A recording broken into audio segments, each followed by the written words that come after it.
മാധ്യമപ്രവർത്തകനായ സിദ്ധാർത്ഥ വരദരാജനും കരൺ ഥാപ്പറിനുമെതിരായ കേസിലെ നടപടികൾ തടഞ്ഞു. രാജ്യദ്രോഹ കേസിലെ നടപടികൾ സെപ്റ്റംബർ 15 വരെയാണ് സുപ്രീം കോടതി തടഞ്ഞത്.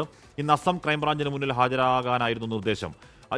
അജീഷ് ശകുമാർ ഒരിടം ചേർന്നു. അജീഷ്, ഇത്തരത്തിലുള്ള വാർത്തകൾ ഈ സെഡീഷന്റെ രാജ്യദ്രോഹത്തിന്റെ പരിധിയിൽ വരുന്നതല്ല എന്ന് സുപ്രീം കോടതി ക്രിസ്റ്റൽ ക്ലിയറായി പറഞ്ഞതിന് പിന്നാലെയായിരുന്നു സമാനമായ സ്വഭാവത്തിൽ ഇവർക്കെതിരെ കരൺ ഥാപ്പറിനും സിദ്ധാർത്ഥ വരദരാജനുമെതിരെ ഈ പറയുന്ന വകുപ്പൊക്കെ ചുമത്തി കേസെടുത്തത്. സുപ്രീം കോടതി അത് നേരാവണ്ണം ശരിയാവണ്ണം കാണുന്നു എന്നല്ലേ അർത്ഥം, അജീഷ്?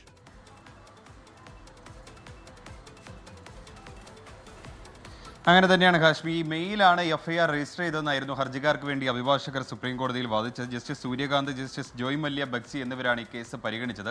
അവർ പറഞ്ഞത് ഇങ്ങനെയാണ്, ഈ ഹർജിക്കാർ വാദിച്ചത് ഇങ്ങനെയാണ്: ഇത് മെയിൽ രജിസ്റ്റർ ചെയ്ത എഫ്ഐആർ ആണ്.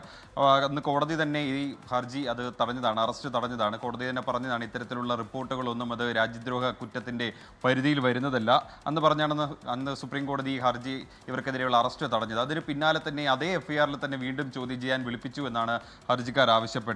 മാത്രമല്ല, ഇപ്പോൾ അറസ്റ്റ് ചെയ്യാനുള്ള ഒരു സാധ്യതയും നിലനിൽക്കുന്നുണ്ടെന്ന് ഹർജിക്കാർ കോടതിയിൽ വാദിച്ചു. ഇതിന് പിന്നാലെയാണ് ഈ എല്ലാവരും നിയമം പാലിക്കുമെന്നുള്ള പ്രതീക്ഷിക്കുന്നതായിട്ട് സുപ്രീം കോടതി ജഡ്ജി ജസ്റ്റിസ് സൂര്യകാന്ത് പരാമർശിച്ചത്. കൂടാതെ തന്നെ ഈ സെപ്റ്റംബർ 15 വരെ ഈ കേസിലെ തുടർ നടപടികൾ തടയുകയും ചെയ്തു.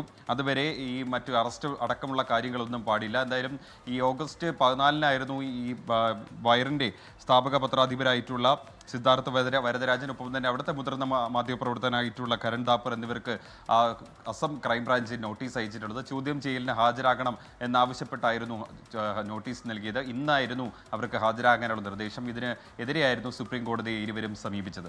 ലോകത്തെവിടെയായാലും ഏത് സമയത്തും 24 വാർത്തകളും ഓഗ്മെന്റഡ് റിയാലിറ്റി പാക്കേജുകളും എക്സ്പ്ലെയിനറുകളും വിശദമായി കാണാൻ ഞങ്ങളുടെ യൂട്യൂബ് ചാനൽ നിങ്ങൾക്ക് സബ്സ്ക്രൈബ് ചെയ്യാം.